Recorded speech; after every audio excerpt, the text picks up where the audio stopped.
Bonjour tout le monde, bienvenue à une autre vidéo de peinture acrylique. Écoutez, cette fois, je devrais dire encore une fois, on va y aller avec la technique du 3D, une technique, comme vous savez, qui m'inspire beaucoup, parce que je trouve que ça donne une définition plus profonde et effectivement un travail, le 3D, ça donne un rendu qui est différent, puis je trouve ça vraiment intéressant parce que ça nous donne la chance d'examiner le travail sous différents angles qui sont souvent vraiment intéressants. Alors, écoutez, le sujet aujourd'hui, ça va être l'espace.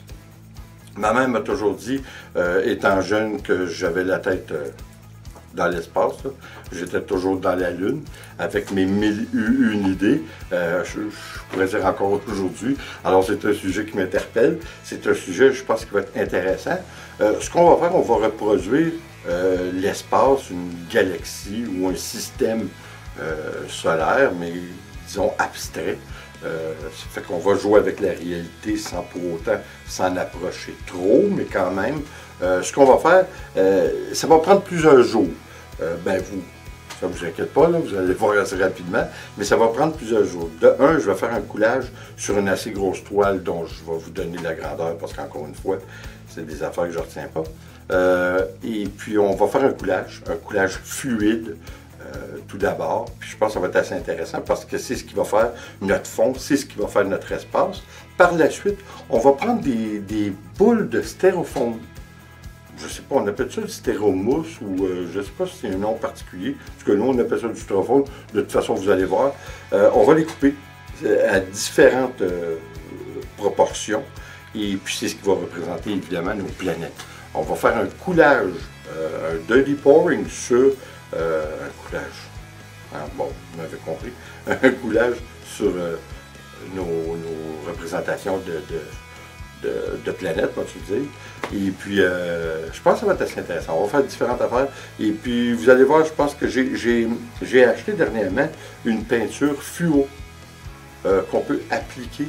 Et puis, la nuit, ça va faire un reflet. Évidemment, c'est fluorescent.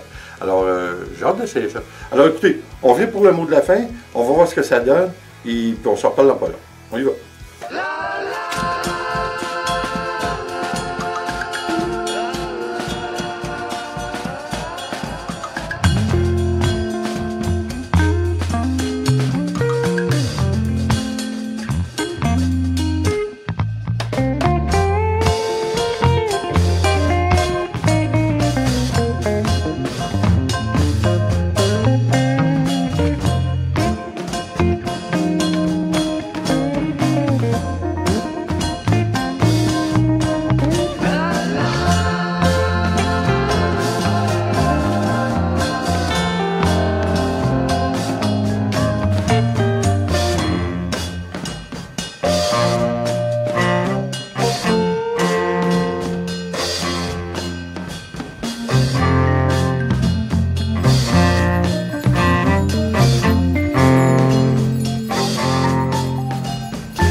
bien, une coupe de cheveux plus tard, et puis, écoutez, de vous dire que je l'aime, ça serait vraiment encore pas assez, ça serait pas le bon terme. Je l'adore.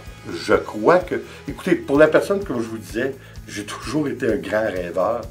C'est pour ça que j'essaie toutes sortes de choses. Mais écoutez, pour moi, là, ça répond vraiment à mon profil. C'est quelque chose que j'adore. Puis je suis obligé de vous dire, vous savez, je vous ai dit que j'ai mis de la peinture fluorescente sur 3 ou 4 planètes. Ça fonctionne. C'est vraiment extraordinaire de voir ça le soir, une fois que vous éteignez les lumières. Vous voyez les planètes avec leur définition qui est toute différente les unes des autres. C'est vraiment intéressant.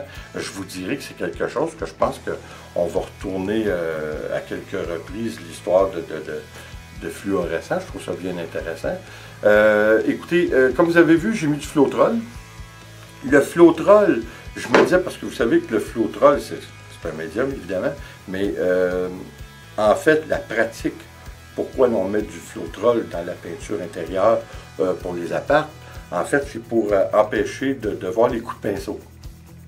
Alors, je me disais, étant donné que je travaille sur un matériel que je connaissais très peu, qui est le styrofoam, j'étais pas sûr de comment que la peinture était pour adhérer, puis comment elle était pour se déverser. Puis alors, j'ai mis le Floetrol, puis comme vous avez vu, le résultat est incroyable. Petit avertissement, n'essayez surtout pas de mettre du vernis. Je l'ai fait, j'ai tenté l'expérience sur 2 ou 3 planètes en aérosol, et puis ça l'a fait comme bouillir. La peinture a carrément bouilli, mais je crois que c'est la réaction qu'il y avait avec le styrofoam. C'est un produit qui est trop nocif, on peut pas mettre ça. Alors, quoi qu'il en soit, je vous dirais que c'est vraiment pas nécessaire. Peut-être mettre des vernis qui sont peut-être plus doux que des vernis en aérosol, peut-être qu'il y en a, je ne sais pas, mais comme je vous dis, là, c'est vraiment pas nécessaire. Le rendu est superbe, je trouve ça vraiment extraordinaire, puis comme je vous dis encore une fois, ça répond vraiment à ma personnalité, puis à ma perception de ce qui est l'art, puis on ne peut pas atteindre quelque chose comme ça fait au pinceau, c'est évident, on oublie ça. L'effet du 3D, ce qui est intéressant aussi, c'est que, comme tous les abstraits, vous pouvez passer des heures devant et les regarder de côté, puis trouver différentes formes. Mais là, étant donné que les planètes semblent s'en venir vers vous, là, ça donne un rendu qui est vraiment intéressant. Alors, vous avez vu, hein? Je pense que c'est approprié. Mon chandail de Matisse, hein? L'homme dans les étoiles, ainsi du pas, hein? Alors, je vous le dis, moi, quand je vais dans un thème, on ne déroge pas de notre thème. Écoutez, j'espère que vous avez apprécié. J'espère surtout que vous allez l'essayer, la forme de 3D, parce que je vous le dis, c'est intéressant cette technique à explorer. Il y a toutes choses qu'on peut faire, toutes sortes de choses qu'on peut faire qui sont vraiment, je trouve, un petit peu avant-gardistes. Oui, c'est pas la première fois qu'il y a des gens qui font ce genre de technique, mais c'est une technique que, oui, c'est bon d'explorer, parce que ça nous donne une dimension qui est très, très différente de ce qu'on est habitué de voir en 2 dimensions, soit avec des pinceaux et tout ça, parce que pour faire l'effet de 3D avec un pinceau, quelqu'un a d'affaire savoir ce qu'il fait, hein, parce que là, ça devient plus complexe. Alors écoutez, je vais essayer de vous montrer le soir ce que ça fait une fois les lumières éteintes pour les planètes que l'on voit. Je suis vraiment pas certain, puis ça m'étonnerait que ça réussisse. Je vais tenter l'expérience quand même de vous le montrer. Quoi qu'il en soit, je vous le dis, c'est vraiment, vraiment formidable. C'est à essayer, hein? Comme n'importe quoi, mais je vous le dis, là, elle me plaît. Vraiment, là, pas à peu près. Alors, écoutez, là-dessus, merci d'être là. J'espère que vous allez revenir et surtout, vous allez l'essayer. Puis, s'il vous plaît, comme toujours, abonnez-vous, laissez un commentaire et partagez. C'est toujours apprécié. On se revoit aux prochaines vidéos. Attention à vous. Ciao.